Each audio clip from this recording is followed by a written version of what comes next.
کوئی لاکھ ہمیں پابند کرے، کوئی لاکھ ہمیں پابند کرے، اسلام کی دعوت زندہ ہے۔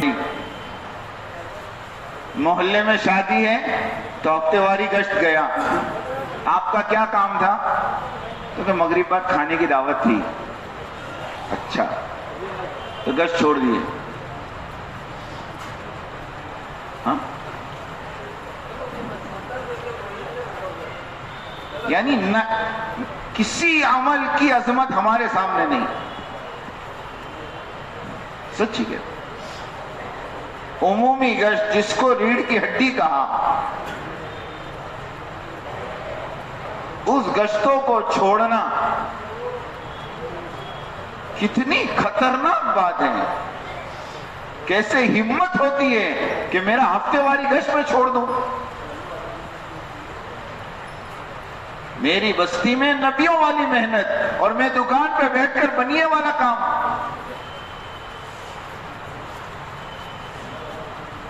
کیا دعوت کو سمجھا ہے، کیا اہمیت ہے؟ سچ کہہ رہا دوستو، ہم کام تو کر رہے ہیں لیکن کام کی جو عظمت ہونی چاہیے، اپنا سب کچھ لٹانے والا کام ہے۔ ہمارے ایک ساتھی کی والدہ کا انتقال ہوا، مشورے میں طے ہوا، گھر والوں نے مشورہ کیا مغرب کے بعد جنازہ اٹھے گا۔ ہمارے ساتھی نے کہا دیکھو آج گشت کا دن ہے، مغرب کے بعد تو میرا گشت ہے۔ خاندان والے کہنے لگے تیری ماں مر گئی اور تجھے گشت کی پڑی ہے؟ اس نے کہا میری ماں مری ہے، میرا دین نہیں مرا، میرا تو گشت ہوگا۔ اب گھر والے کہیں کہ بہن ہنگامہ مت کرو، مغرب بعد میں عشاء بعد کر لیتے، کیا فرق ہے؟ عشاء بعد جنازہ اٹھا، گشت کیا، آخری بات ہوئی، دعا ہوئی، پھر جنازہ اٹھا کر لایا گیا، جنازے کی نماز ہوئی، دفن ہوا۔ رات کو ان کی ماں ان کے خواب میں آ کر کہنے لگی بیٹا تیرے گشت کی برکت سے اللہ نے میری مغفرت کر۔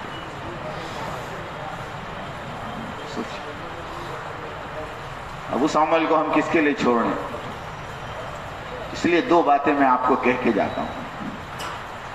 ایک تو دوستو یہ بات سمجھ لو کہ یہ کام میری تمہاری زندگی کا مقصد اول ہے۔ یہ مت سمجھو کہ یہ کوئی سماج سدھارن کا کام ہے، محلے کے جواریوں کو شرابیوں کو سدھارنے کا کام ہے۔ اللہ کی قسم یہ اللہ کا امر ہے، امر۔ تمہاری اور میری بہتری اسی کام میں ہے۔ خود حضرت شیخ نے فضائل تبلیغ میں لکھا ہے کہ اللہ پاک نے تؤمنون باللہ سے پہلے تأمرون بالمعروف اور وتنہون عن المنکر کہا ہے۔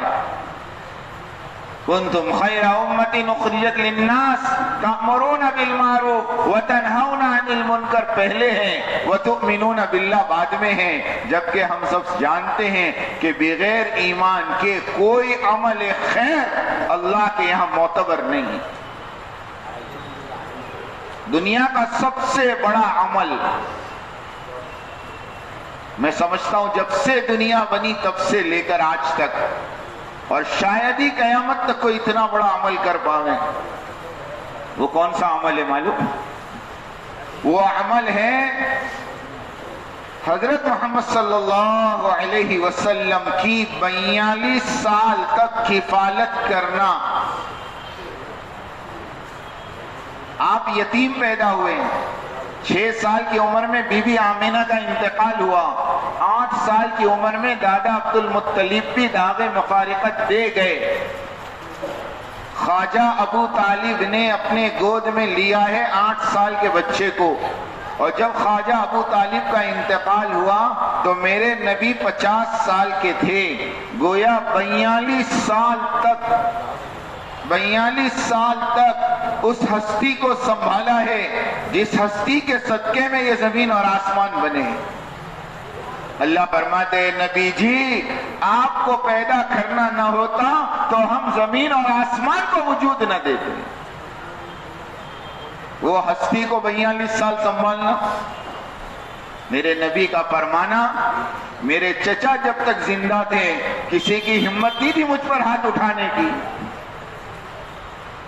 شاہ بن ابی طالب کے 3 سال کا بائیکاٹ کا زمانہ، جس میں صحابہ کہتے ہیں ہم تو اپنے بھوک کو برداشت کر گئے لیکن ہم سے ہمارے بچوں کی بھوک برداشت نہیں ہوتی تھی، بچوں کو پینے کے لیے دودھ نہیں تھا، بچے بھوک کے مارے تڑپتے تھے۔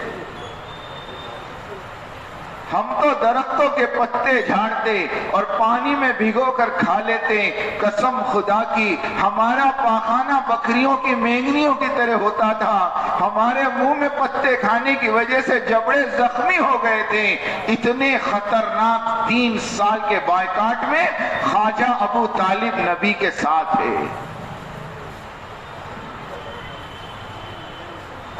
ہر موقع پر ساتھ دینے والا آدمی۔ قریش مکہ جمع ہوئے اور خواجہ ابو طالب سے کہا کہ ابو طالب تمہاری زندگی کا اب کوئی بھروسہ نہیں ہے، دنیا سے جاتے جاتے خیر کا کام کر جاؤ۔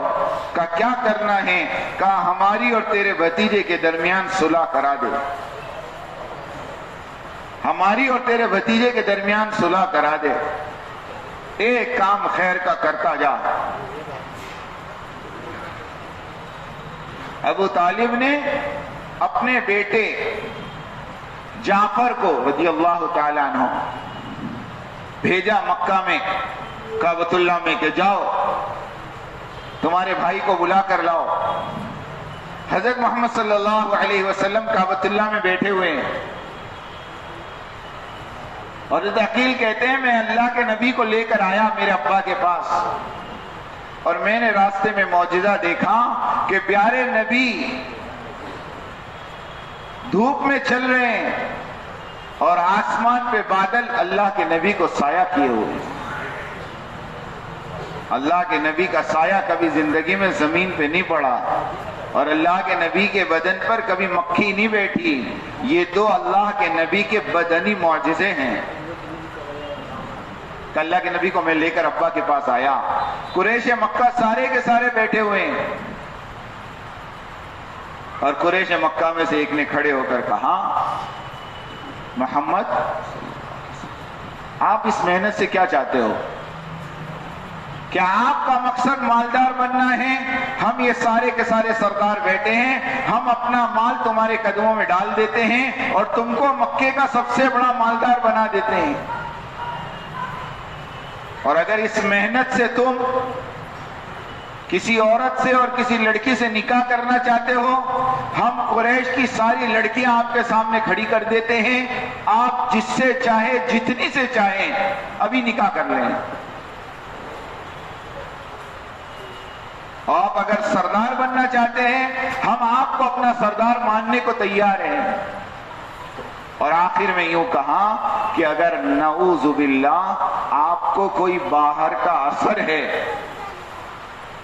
کسی جنات نے اور کسی ساحر نے آپ کو پریشان کیا ہوا ہے، تو ہم سب مل کر آپ کا علاج کرانے کو بھی تیار ہیں، لیکن آپ اس کام کو چھوڑ دیں۔ اللہ کے نبی کہتے ہیں میں نے اپنے چچا کی طرف دیکھا تو میرے چچا نے کہا بھتیجے اب تو میری بھی عمر ہو چکی، اب میرے بھی بدن میں پیرانہ سالی آ چکی، اگر تو مان لے تو اچھا ہے۔ اللہ کے نبی نے کہا کہ مجھے ایسا لگا کہ اب شاید چاچا میرا ساتھ چھوڑ دیں گے۔ میری آنکھوں میں آنسو آ گئے، بہت مضبوط سہارا تھا، لیکن اللہ کے نبی نے ہمت باندھی اور ان قریش مکہ سے کہا، کفار مکہ سے کہا سنو، اگر تم میرے ایک ہاتھ پر چاند لا کر رکھو، ایک ہاتھ پر سورج لا کر رکھو، تب بھی میں اس کام کو چھوڑنے والا نہیں ہوں، یا تو اللہ کا دین غالب ہوگا یا اس محنت کرتے ہوئے میری جان چلی جائے۔ جب یہ جملے ابو طالب نے سنے تو ابو طالب نے کہا بھتیجے اگر بات یہی ہے تو سن لے، جب تک تیرا چاچا زندہ ہے ان ایک کی بھی ہمت نہیں ہے تیرے اوپر ہاتھ اٹھا کے بتا۔ وہ ابو طالب دنیا سے جب جانے کا وقت آیا اور پیارے آقا نے کہا چچا چچا چچا کان میں کلمہ پڑھ لو، اللہ کے ہاں میں چھڑوا لوں گا، میرے کان میں کلمہ پڑھ لو خالی۔ لیکن ابو طالب کو کفار مکہ نے کہا کیا موت کے ڈر سے تو کلمہ پڑھ لے گا؟ فوراً ابو طالب نے کہا نہیں نہیں نہیں، میں تم سب کو گواہ بناتا ہوں کہ میں اپنے باپ دادا کے دین پر مرتا ہوں۔ اللہ کے نبی نے جب یہ جملے سنے تو اللہ کے نبی کی آنکھوں سے آنسو رواں دواں ہو گئے، اللہ کے نبی رو پڑے، اور اللہ نے جبرائیل علیہ السلام کو دوڑایا، اور جبرائیل علیہ السلام دوڑتے ہوئے آئے اور اللہ تعالیٰ کی طرف سے یہ آیت سنائی، اِنَّكَ لَا تَهْدِي مَنْ أَحْبَبْتَ وَلَكِنَّ اللَّهَ يَهْدِي مَنْ يَشَاءُ۔ اے نبی جی، آپ جس کو چاہیں اس کو ہدایت نہیں دے سکتے، لیکن اللہ جس کو چاہے گا اس کو ہدایت ملے گی۔ وہ ایمان کے بغیر دنیا سے چلے گئے۔ ابھی مفتی صاحب ہمیں بتا رہے تھے کہ ابو طالب کا کفر تو تواتر سے ثابت ہے۔ اللہ کے نبی سے صرف اللہ تعالیٰ نے اتنا وعدہ کیا ہے کہ چونکہ آپ کے چچا نے آپ کو 42 سال تک سنبھالا ہے، تو آپ کے چچا پر ہم اتنا رحم کر سکتے ہیں کہ آپ کے چچا کو جہنم کا سب سے ہلکا عذاب دیا جائے گا۔ اور دوسری روایت میں ہے کہ جہنم کا سب سے ہلکا عذاب یہ ہے کہ جہنم کی آگ کی جوتیاں پیروں میں پہنائی جائے گی، جس کی وجہ سے سر کا بھیجا پگھل کر ناک کے راستے سے باہر گرے گا۔ نہیں پیتا پانی۔ کون سا ہلکا عذاب ہے؟ کہ آگ کی جوتیاں پیروں میں پہنائی جائے گی اور سر کا بھیجا ناک سے پگھل کر۔ تو یہ واقعہ تو بیچ میں آ گیا، ورنہ بات میں یہ کر رہا تھا کہ قرآن میں اللہ نے تأمرون بالمعروف اور وتنہون عن المنکر کو پہلے بیان کیا اور تؤمنون باللہ کو بعد میں بیان کیا، جس کو حضرت شیخ مولانا زکریا صاحب رحمۃ اللہ علیہ نے فضائل تبلیغ میں تفصیل سے لکھا کہ ایمان میں تو امم سابقہ بھی شریک ہیں۔ اس امت کو جو افضلیت ہے وہ صرف اور صرف دعوت پر ہے، صرف اور صرف دعوت پر، اور دعوت ہر حال میں مقدم ہے۔ سنو، مفتی زین العابدین صاحب رحمۃ اللہ علیہ کا واقعہ حضرت نے بیان کیا، وہ میں ہر مرکز پر سناتا ہوں تاکہ ہماری تھوڑی سی مغالطہ دور ہو جائے۔ کہ مفتی زین العابدین صاحب اپنا واقعہ حضرت مولانا صاحب سے بیان کیا کہ میں تمہارے پردادا کے زمانے میں مرکز آیا تھا، ہماری الیاس صاحب رحمۃ اللہ علیہ مجھے دیکھ کر بڑے خوش ہوئے اور یوں کہا مفتی صاحب بس ہم تو دعا ہی کر رہے تھے کہ آپ آ جائیں۔ مفتی صاحب نے کہا خیر تو ہے، کیا بات ہے؟ کہا مفتی صاحب پرسوں ایک جماعت آ رہی ہے اور اس جماعت کو لے کر جانا ہے، کوئی امیر ہے نہیں، اس کا کار آ چکا ہے اور وہ جماعت پرسوں نظام الدین پہنچنے والی ہے۔ اچھا ہوا اللہ نے آپ کو بھیج دیا۔ تو مفتی زین العابدین صاحب نے حضرت سے کہا حضرت ایک چھوٹی سی بات کہنی تھی۔ کہا میں تو وقت ہی لگانے آیا ہوں، مدرسے کی چھٹیاں ہیں، لیکن اب چونکہ پرسوں جماعت آ رہی ہے تو مجھے آپ اجازت دے دیں میں رائے پور جا کر آ جاؤں۔ اس زمانے میں رائے پور میں خانقاہ چلتی تھی، وہاں عبد القادر صاحب رائے پوری رحمۃ اللہ علیہ کا خانقاہ میں 2 دن گزار کے آ جاؤں گا، میرا بھی کچھ وقت خانقاہ میں لگ جائیں اور پھر جماعت لے کر چلا جاؤں گا۔ حضرت مولانا الیاس صاحب رحمۃ اللہ علیہ نے کہا ضرور جاؤ۔ خود حضرت مولانا الیاس صاحب رحمۃ اللہ علیہ کا معمول تھا کہ جب یہ 3 دن میوات میں جلسہ کر کے آتے تو خود 3 دن کے لیے رائے پور جاتے ہیں اور کہتے ہیں کہ مخلوق کے بیچ میں میرے دل پر جو ظلمت لگتی ہے اس ظلمت کو دھونے کے لیے میں رائے پور جایا کرتا ہوں۔ یہ جملے ہیں کتابوں میں۔ کہا ضرور جاؤ، لیکن مفتی صاحب یاد رکھنا وہ جماعت پرسوں آ جائے گی۔ کہاں میں پرسوں واپس آ جاؤں گا؟ اب وہاں چلے گئے، 1 دن 2 دن جماعت یہاں پہنچ گئی اور مفتی زین العابدین صاحب رائے پور میں رک گئے. ایک دن اور ہو گیا. مولانا الیاس صاحب رحمۃ اللہ علیہ پریشان کہ جماعت آ گئی ہے, مفتی صاحب ابھی تک نہیں آئے. مولانا الیاس صاحب براہ راست کسی کو نہیں بلاتے تھے, بڑوں کا بڑا ادب تھا, تو اس لیے انہوں نے اپنے بھتیجے مولانا زکریا صاحب رحمۃ اللہ علیہ کو کہلوایا کہ دیکھو مفتی صاحب رائے پور گئے ہیں, جماعت آ گئی ہیں, آپ ان کو جلدی بھیجو. مولانا صاحب کہہ رہے تھے مولانا زکریا صاحب خود گئے رائے پور یا کسی کو بھیجا, اور مفتی صاحب کو یاد آیا او ہو میں تو 2 دن کا بول کر آیا تھا, 3 دن ہو گئے, جلدی جلدی نظام الدین پہنچے. تو مولانا صاحب کہہ رہے تھے جب مولانا مفتی صاحب مرکز میں داخل ہوئے اور مولانا الیاس صاحب سے ملاقات ہوئی تو مولانا الیاس صاحب نے کہا مفتی صاحب کہاں رہ گئے تھے؟ تو مفتی صاحب نے کہا مول صاحب خانقاہ کا ایسا ماحول تھا, اس ماحول کے دیکھ کر جی لگ گیا اور 2 دن کے بجائے 3 دن لگ گئے. تو مولانا الیاس صاحب رحمۃ اللہ علیہ نے کہا مفتی صاحب اجتماعی اعمال کے مقابلے میں انفرادی اعمال میں دل لگنے لگے تو سمجھ جانا کہ یہ شیطان کا بہت بڑا دھوکہ ہے. ہمارے ساتھی پورے ہفتے تو اوابین نہیں پڑھیں گے لیکن یہاں اوابین کا اہتمام ہوگا. آپ سوچیں, آپ خود اپنے حساب سے فیصلہ کریں, آپ خود دائی ہیں.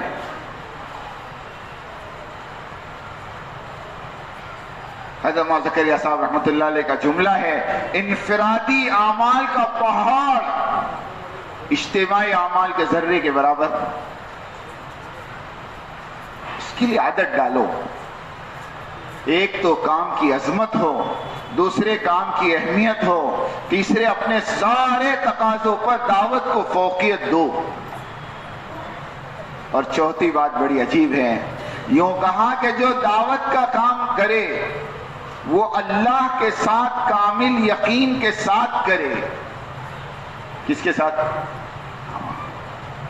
میں اللہ کا کام کر رہا ہوں, اللہ کی نصرت میرے ساتھ ہے. قرآن میں آیتیں ہیں یا ایھا الذین آمنوا ان تنصروا اللہ ینصرکم, اے ایمان والو تم اللہ کے دین کی مدد کرو اللہ تمہاری مدد کرے گا. انا لننصر رسلنا والذین آمنوا فی الحیاۃ الدنیا, ہم اپنے رسولوں کی اور ایمان والوں کی دنیا کی زندگی میں مدد کرتے ہیں.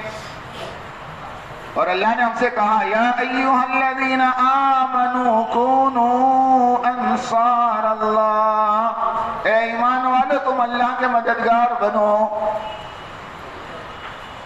جتنا ہم اللہ کے دین کا کام کر رہے ہوں دوستو اتنا اللہ کی مدد کا یقین ہمارے دلوں میں بڑھ رہا ہو. ایک بات ہے, عجیب بات ہے, اس زمین پر اس سے بڑا کوئی فاسق اور گنہگار نہیں جو اللہ کے دین کا کام کرے اور اللہ کی مدد کا یقین نہ رکھے. 70ویں پارے کی آیت ہے جس کا ترجمہ حضرت نے کہا تو دنیا میں تہلکہ مچ گیا, لیکن اسی کا ترجمہ حضرت مولانا یونس صاحب پالنپوری دامت و برکاتہم نے آسان ترجمے قرآن میں وہی کیا جب کوئی ہنگامہ نہیں پوری دنیا میں. من کان یظن ان لن ینصرہ اللہ فی الدنیا والآخرہ فلیمدد بسبب الی السماء ثم لیقطع فلینظر الیذہبن کیدہ ما یغیظ. 70ویں پارے کی سورہ حج کی آیت ہے. اس کا ترجمہ اور خلاصہ اور مفہوم یہ ہے کہ جو یہ گمان کرے کہ اللہ اپنے رسول کی مدد نہیں کریں گے یا رسول کا کام کرنے والوں کی مدد نہیں کریں گے, اس کو چاہیے کہ اپنے گھر کی چھت پر رسہ باندھ کر پھانسا کھا کے مر جاوے. اس کو جینے کا کوئی حق ہی نہیں جس کو اللہ کی مدد کا یقین نہ ہو. یہ کیسے ہو سکتا ہے دوستو؟ میں اور آپ اللہ کے دین کی محنت کے لیے رات دن تھکیں اور اللہ ہمیں ہماری ضرورتوں میں اکیلا چھوڑ دے۔ یہ سرکاری نوکری والے 22 سال 25 سال 30 سال سرکار کی خدمت کرتے ہیں، سرکار موت تک پینشن دیتی ہے اور مرنے کے بعد ان کی بیویوں کو مرنے تک آدھی پینشن دیتی ہے۔ تو کیا میرا خدا ان مخلوق سے گیا گزرا ہے؟ سوچو تو صحیح، ایک کمپنی کا کام کرنے والے کی ساری ضروریات کا خیال، اس کی سواری کا، اس کی گاڑی کا، اس کے گھر کا، اس کے بھتے کا اور نہ جانے کیا کیا کا، وہ سارا خیال کمپنی رکھے۔ کیوں بھائی؟ کہ کمپنی میں کام کرتے ہیں۔ ارے میرے دوستو، اللہ پاک نے یہ محنت دی ہے، یہ نبیوں والا کام، یہ اللہ کے بندوں کو اللہ کی طرف بلانے والا کام، اللہ کے بندوں کو اللہ سے جوڑنے والا کام، اس کام کو تم کرو گے اور اللہ تمہارے بیوی بچوں کو بھوکا ماریں گے، کبھی سوچنا بھی مت، سوچنا بھی مت۔ اس سے بڑی بدگمانی کوئی نہیں۔ ہمارا پورا کام حسن ظن پر ہے، اس لیے پورے یقین کے ساتھ کام کرو۔ اللہ نے نبی کو، حضرت موسیٰ علیہ السلام کو اور حضرت ہارون علیہ السلام کو جب فرعون کے پاس بھیجا تو کیا کہا؟ فضائل گشت میں یہ بیان کیا کرو، گشتوں میں جانے والی جماعتوں کو یہ واقعہ سنایا کرو کہ اللہ رب العزت نے جب موسیٰ اور ہارون کو کہا اذهبا الى فرعون انه طغى فقولا له قولا لینا لعله يتذکر او یخشى، کہ جاؤ فرعون کے پاس، وہ باغی ہو چکا، وہ سرکش ہو چکا ہے، لیکن اس کے ساتھ نرمی سے بات کرنا، ہو سکتا ہے وہ بات سن لے اور وہ ہو سکتا ہے اللہ سے وہ ڈر جائے۔ اس کے جواب میں موسیٰ اور ہارون علیہ السلام نے ایک ساتھ کہا ربنا اننا نخاف ان يفرط علينا او ان يطغى، اے ہمارے رب ہمیں ڈر لگ رہا کہ کہیں فرعون ہمیں کوئی نقصان اور ہم سے کوئی شرارت نہ کر بیٹھے۔ تو میرے رب نے ان دونوں بھائیوں کو، نبیوں کو یوں کہا لا تخافا، تم دونوں ڈرو مت، اننی معکما، میں تم دونوں کے ساتھ ہوں۔ ہر دائی کے ساتھ اللہ ہے، ہر دائی کے ساتھ، ہر دعوت دینے والے کے ساتھ اللہ ہے۔ سمندر کے کنارے، دریائے نیل کے کنارے حضرت موسیٰ علیہ السلام تو یوں کہہ رہے ان معی یا ربی سیہدین، کہ میرا رب میرے ساتھ ہیں، لیکن غار ثور میں میرے نبی کہہ رہے ان اللہ معنا، کہ بے شک اللہ ہم سب کے ساتھ ہیں۔ جو اللہ کے دین کے کام کو لے کر کھڑا ہوگا، میں یقین کے ساتھ کہتا ہوں اللہ اس کے ساتھ ہوگا۔ ہمیں بالکل گھبرانا نہیں، ڈرنا نہیں، ہم متاثر ہو کر دعوت دیتے ہیں، جس کی وجہ سے ہم مرعوب ہو جاتے ہیں۔ حضرت معاذ صاحب رحمت اللہ علیہ فرمایا کرتے تھے، بڑی عجیب بات کہتے تھے کہ لوگ کہتے ہیں زمین میں، لوگ کہتے ہیں سمندر میں ڈبانے کی طاقت ہے، چھری میں کاٹنے کی طاقت ہے، آگ میں جلانے کی طاقت ہے۔ معاذ صاحب اللہ علیہ کہتے ہیں نہیں نہیں نہیں، ان میں کوئی تاثیر نہیں، ان میں تاثیر اس لیے نظر آ رہی کہ تمہارے دل ان چیزوں سے متاثر ہو چکے ہیں۔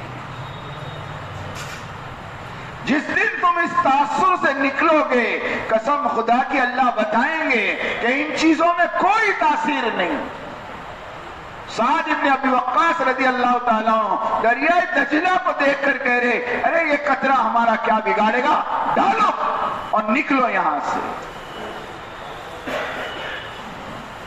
کہ تمیم داری رضی اللہ تعالیٰ عنہ حضرت عمر مسجد میں آتے ہیں، مدینے میں آگ نکلی ہے اور امیر المومنین کو خبر پڑی کہ پہاڑ میں سے لاوا پھٹا ہے اور مدینے کی طرف آ رہا ہے، اگر وہ مدینے تک پہنچ جائے گا تو پورے مدینے کو آگ کی بھٹی بنا دے گا۔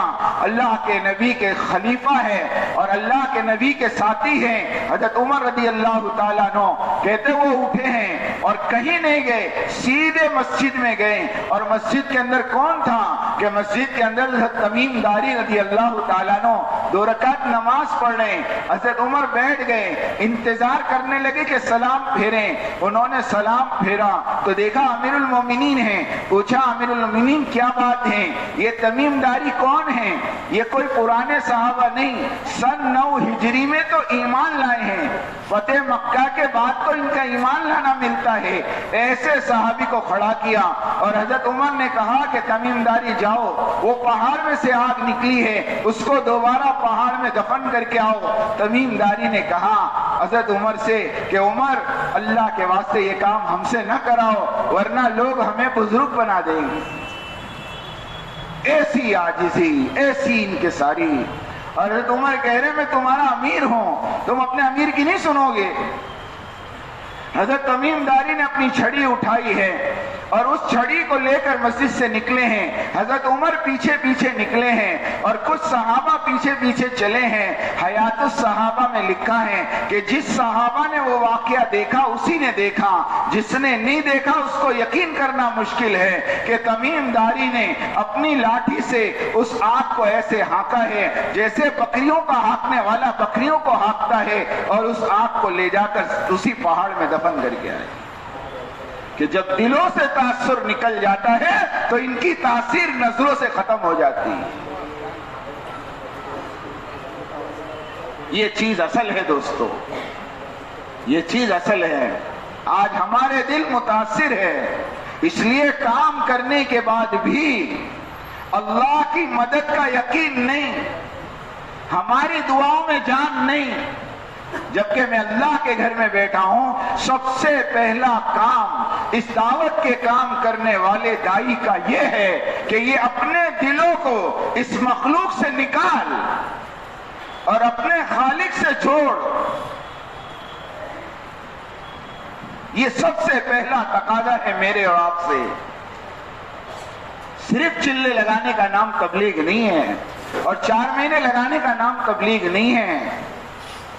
ہاں، اصل تو میرے دوستو، میرے عزیزو، اس کام کو کرتے کرتے اللہ سے جڑنا ہے۔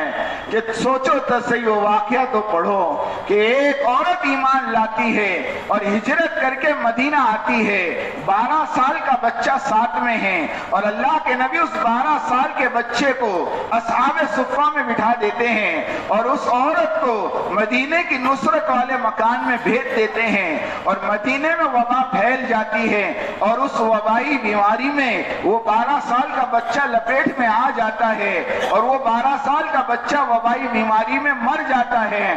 صحابہ کہتے ہیں ہم غسل اور کفن کی تیاری میں لگ جاتے ہیں، لیکن ایک صحابی اللہ کے نبی کو خبر کرتے ہیں کہ اللہ کے نبی، وہ بچہ 12 سال کا جو مکہ سے ہجرت کر کے مدینہ ابھی ہفتے پہلے آیا تھا، وہ وبائی بیماری میں مر چکا ہے۔ اللہ کے نبی کہہ رہے ہیں ان کی ماں کو خبر کرو۔ ان کی ماں کو خبر کیا، وہ ماں مسجد میں آتی ہیں، اصحاب صفہ کے چبوترے کے اوپر اس بچے کو لٹایا ہے اور اس کے اوپر چادر ڈالی ہے، اور وہ 1 ہفتے کی مسلمان ماں اس بچے کے پیر کو پکڑ کر کہتی ہے اے اللہ، تو اس کو قیامت میں بھی زندہ کرے گا۔ اگر تو نے آج اس کو زندہ کر دیا، میں میری برادری والوں کے تانے سے بچ جاؤں گی، ورنہ میرا پورا خاندان مجھے تانا دے گا کہ دیکھ تو اسلام لائی اور مدینہ گئی، تیرا بچہ مر گیا۔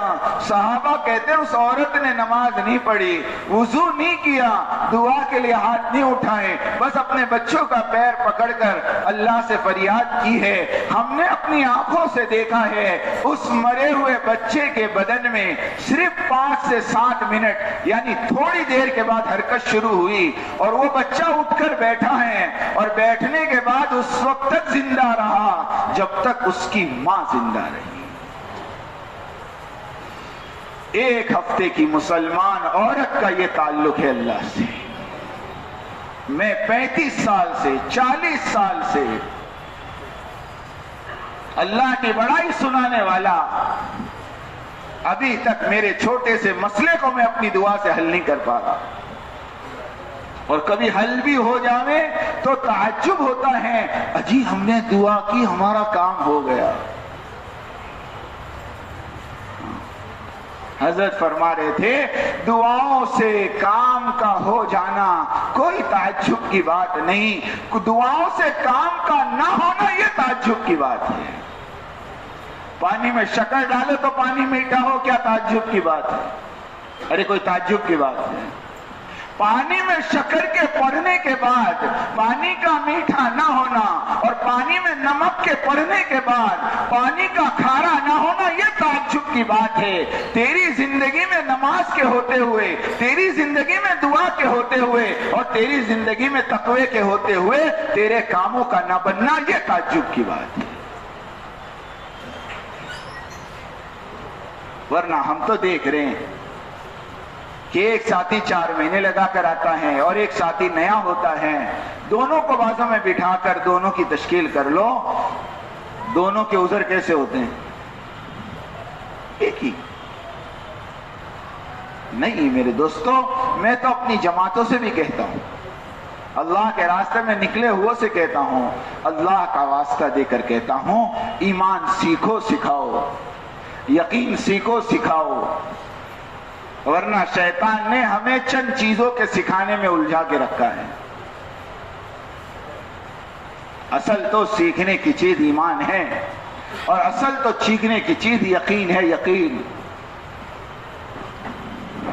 اور جب تک سن لو، جب تک تم اپنی آنکھوں کے سامنے سے مخلوق کو نہیں ہٹاؤ گے اور جب تک اس دل کو مخلوق کے یقین سے پاک نہیں کرو گے، خالق کا یقین تمہارے دلوں میں نہیں آئے گا. نئے کرایہ دار کو لانے کے لیے جونے کرایہ دار کو گھر سے کیا کرنا پڑتا ہے؟ جونا کرایہ دار، جونا بھاڑوت نکلے نہیں تو نوا بھاڑوت آوے نہیں. یہ جتنے بھاڑوت بٹھائے نا اندر، پہلے اس کو خالی کرواؤ. ہاں، کہ حضرت ابراہیم علیہ السلام کو جب آگ میں ڈالا گیا تو حضرت ابراہیم علیہ السلام کے سامنے جبرائیل اپنی پوری حیت کے ساتھ آئے ہیں، پوری حیت کے ساتھ. اور جبرائیل کون ہے؟ کسی سے کام کرانا ہو تو 2 چیزیں دیکھی جاتی ہیں کہ ان کے قریب میں کون ہے اور ان کے پاس کیا پاور ہے. جبرائیل ایک ایسی طاقت ہے کہ اللہ کا سب سے زیادہ مقرب فرشتہ کوئی ہے تو وہ جبرائیل ہے. پوری دنیا ختم ہو جائے گی، پوری دنیا ختم ہو جائے گی، اللہ جبرائیل سے پوچھیں گے جبرائیل کون بچا؟ جبرائیل ڈرتے ڈرتے کہیں گے کہ اے اللہ، ایک میں ہوں اور ایک آپ ہیں اور کوئی نہیں. اللہ کہیں گے وَلَا بَاقِي إِلَّا وَجْهِ، میرے سوا کوئی باقی رہنے والا. جبرائیل تجھے بھی مرنا ہے. اور اللہ اپنے امر کن سے جبرائیل کی روح نکالیں گے. دنیا میں سب سے آخر میں جس کی روح نکالی جائے گی وہ جبرائیل ہے. بتاؤ اللہ کا کتنا مقرب ہے. اور طاقت اور قوت اور پاور کا یہ حال ہے کہ قوم لوط کی بستی کو ایک کونے پر پر کے کونے پر اٹھایا ہے. 7 بستی 1 لاکھ انسان یوں پر کو اٹھا کر پہلے آسمان پر لے جا کر الٹا پٹکا. پہلے آسمان کے فرشتوں نے اس بستی کے کتے اور بلی کی آواز سنی. حبیب نجار جب ان کو قتل کیا ان کی قوم نے، صرف اس بنیاد پر کہ انہوں نے نبی کا ساتھ دیا. سورہ یاسین کا 2 رکوع وَضْرِبْ لَهُمْ مَثَلًا أَصْحَابَ الْقَرْيَةِ سے لے کر إِنْ كَانَتْ إِلَّا صَيْحَةً وَاحِدَةً فَإِذَا هُمْ خَامِدُونَ. یہ پورا واقعہ کہ جب حبیب نجار کو شہید کر دیا اور انہوں نے مرتے مرتے یوں کہہ دیا